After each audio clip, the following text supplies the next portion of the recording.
visi šitie žmonės, kurie atėjo į halę, tikėjosi pamatyti tave žaidžiantį. Ar buvo kažkoks krislelis galimybės, kad net ir su skaudančiu kirkšnim būtum porai minučių išbėgęs aikštę? Tai nesąmoningas klausimas. Tu išbėgi ir daugiau niekada neišbėgi. Ar palauk ir paskui išbėgi ilgiau? Taigi buvo rašyta turbūt, kad nežaisi. Ar nebuvo? Ar tu pats neskaitei? Ne, neskaičiau šiandien. Ar čia tokį labai nori klausimą užduoti? Sunku.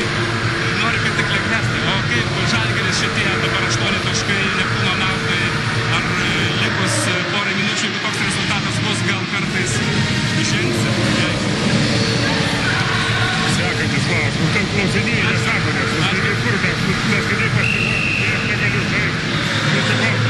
Tai tik kalbėjau prieš tai. Ačiū.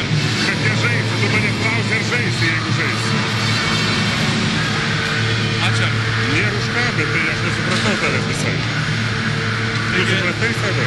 Arvydas Sabonis, legendinis Lietuvos krepšininkas, iki trečio kėlinio pradžios lieka. Ačiū labai. Lieka porą minučių, komandos jau baigė apšilimą, taigi ačiū Jums už dėmesį ir žiūrėsim, kaipgi viskas baigsis šitose rungtynėse.